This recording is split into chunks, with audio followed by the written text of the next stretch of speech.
All right, everybody, this is video number 5 from the gym.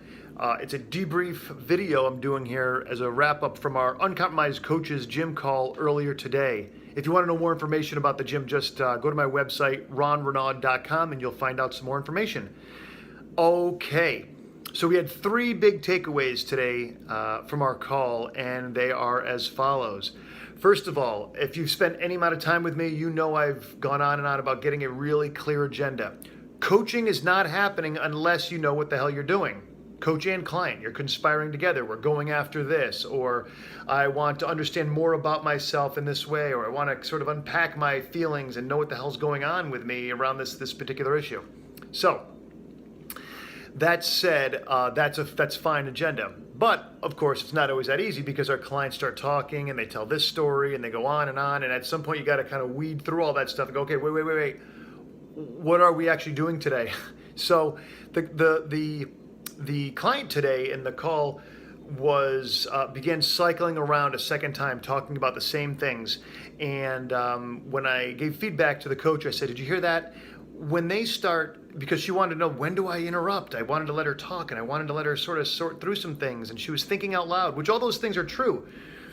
But a great indication, it probably could have been interrupted earlier, but a great indication of it's time to intrude is when your client starts repeating him or herself, talking about the same thing, just using different words, or the same words for that matter. Stop it right there, and just articulate, speak it back. Hey client, it sounds like you're saying 1, 2, and 3, and you're sounding kind of bent out of shape about that, or unhappy. What's true? And they're going to say, oh, I'm not upset about it. It's more like this or that, or no, I'm really frustrated, but I'm clear about this. And they're going to begin to give you the clarity you need to do the good coaching. Okay, so definitely when your clients start repeating themselves, get in there. Far too many coaches go on and on, listening, trying not to be rude, trying not to whatever. You got to take control of the call for the sake of your client getting what he or she wants. Cool? All right, cool. Lesson number 1. I'm going to try to go a little bit quicker here. Your client is not a problem to solve. You've got to coach the human being.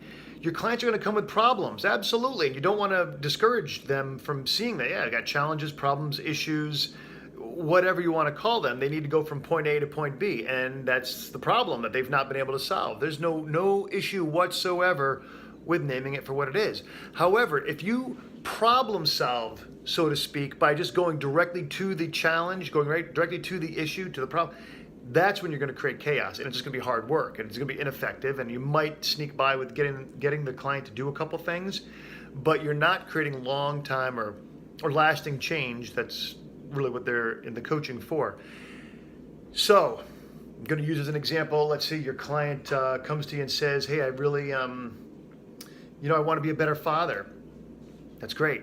But if you just launch in and they say, I want to be a better father, and you say, great, so what are some things you can do to be a better father? You got to look over there and see the guy's not in very good straits. He's kind of bent out of shape. He's sad. He's frustrated. He's exasperated about something. That's not the time to begin asking how to be a better father. Your job is to help get him in relationship, so to speak, with his best self. Recover back to his best self. Get a better, more thorough and rich experience of himself as a powerful father, as a powerful man, so that he can come up with some new or different ideas. Otherwise, you're just going to reinforce the pattern of behavior by asking, what can you do from a crappy place?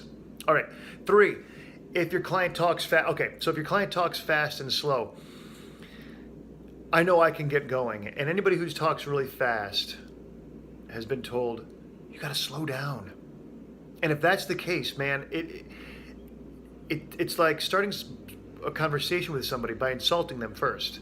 You're not going to, first of all, you're breaking the trust, or you're breaking some safety, or think of any conversation. If I start by saying, well, you're kind of strange to look at, but so tell me what's going on at the PTA meeting.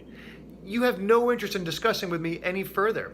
And if you and I are talking and I'm really excited about something and I'm going to do this and I think I can make this happen, and you go, whoa, Ron, first of all, you're talking fast, or you shush me, or you say you're talking, you've lost the client. No different than if you tell someone to breathe. You wouldn't tell somebody who talks really slowly, hey, can you pick it up? I'm losing you here. You don't do that. And so we talked about, hey, be careful with that one, coaches. And how do you help your clients slow down without telling them to slow down in a way that's dismissive or insulting or off-putting? And so what the coach did was, let me just think contextually, what we were working on was helping the client basically express themselves in the way she wanted in a particular venue, in a particular setting in her life. And what the coach ended up doing was saying, wow, wait, I think I've got something here.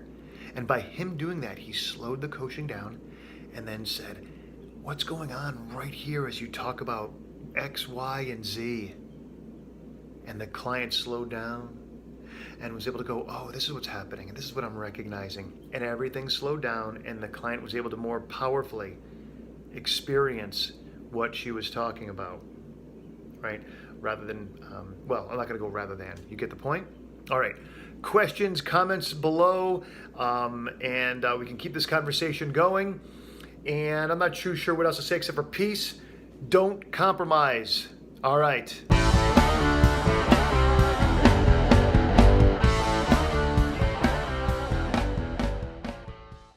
If you got something from this video, click like and subscribe in the center of the screen. There's a lot more videos and interviews on my channel. If you'd like to learn more about coaching uncompromised, hit the icon on the left.